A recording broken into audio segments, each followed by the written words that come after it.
Rumpelstiltskin. Once there was a poor miller who had a beautiful daughter.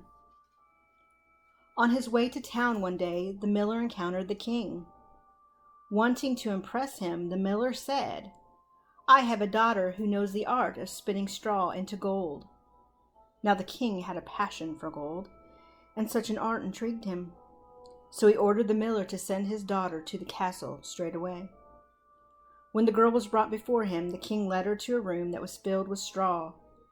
He gave her spools and a spinning wheel and said, "You may spin all night, but if you have not spun this straw into gold by morning, you will have to die." With that, he locked the door, and the girl was left inside, alone. There sat the poor miller's daughter, without the slightest idea how anyone can spin straw into gold. For the life of her, she did not know what to do. She grew more and more frightened, and then she began to weep. Suddenly the door sprang open and a tiny man stepped in. "Good evening, Mistress Miller. Why are you sobbing?" "Oh," the girl cried, "I must spin this straw into gold, and I don't know how."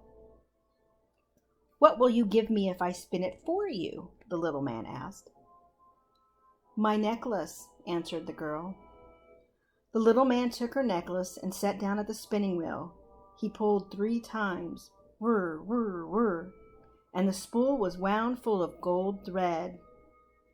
He fitted another spool on, whir, whir, whir, 3 pulls, and that too was full.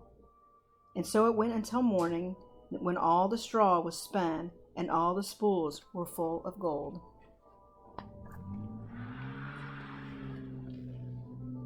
When the king came in at sunrise, he was amazed and delighted, but all that gold only made him greedier. So he led the miller's daughter to a larger room filled with straw, and he ordered her to spin this straw before dawn as well, if she valued her life. The girl did not know what to do. She began to weep. Once more the door opened and the little man stepped in. "What will you give me if I spin this straw into gold for you?" he asked. "The ring on my finger," answered the girl, and the little man took the ring. Then he set the spinning wheel whirring, and before the night was over, he had spun all the straw into gleaming gold. Shortly after sunrise, the king returned. Piles of golden spools glowed in the morning light. The king rejoiced at the sight of so much gold, but still he was not satisfied. He led the miller's daughter to a third, even bigger room that was piled high with straw. "Tonight you must spin this straw too," ordered the king, "and if you succeed, you shall become my wife," because he thought I could not find a richer wife in all of the world. When the king had left, the little man appeared for the 3rd time. "What will you give me if I spin for you yet once more?" he asked. "I have nothing else," the girl replied. "Then promise when you become queen your first child will belong to me." The miller's daughter gasped. How could she promise such a thing? Then she thought, but who knows whether that will ever happen? And as if she could think of no other way to save herself, she promised, and the little man once again spun all the straw into gold. When the king came in the morning and found everything as he had wished, he married the miller's beautiful daughter, and she became queen. A year passed, and the queen brought a handsome boy into the world. She gave scarcely a thought to the little man, but one day he appeared suddenly in her room. "Now give me what you promised," he demanded. The queen pleaded with the little man.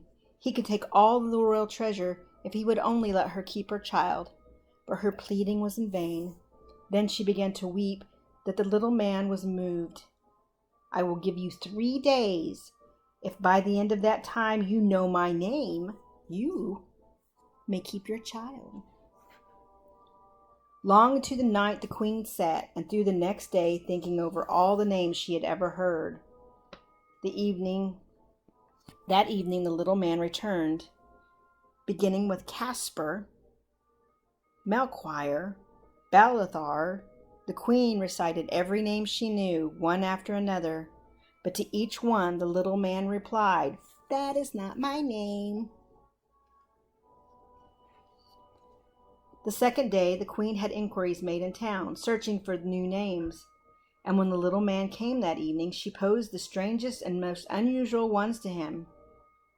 She tried beastie ribs and Lego ram and string bones. But he would only reply, "That is not my name." Now the queen grew truly frightened, and she sent her most faithful servant into the woods to look for the little man. The servant searched through thickets and over clearings deep into the forest. At last, near the top of the high hill, she spied him. He was riding on a cooking spoon around a great fire and crying out, "I brew my beer, I bake my loaves, and soon the queen's unsown I will claim. Oh, lucky me, for no one knows that Rumplestiltskin is my name." The servant made her way back as fast as she could manage, and at midday reached the castle. You can imagine how glad the queen was when she heard the name. Late that evening the little man arrived. "Now, Mrs. Queen," he said, "do you know my name, or do I take your child?" So the queen asked him, "Is your name Will?" "Nope." "Is your name Phil?" "Nope." "In that case, is your name Rumpelstiltskin?" "The devil told you that! The devil told you that!" shrieked Rumpelstiltskin, and in a fury he jumped on his cooking spoon and flew out the window. And he was never heard from again. The end.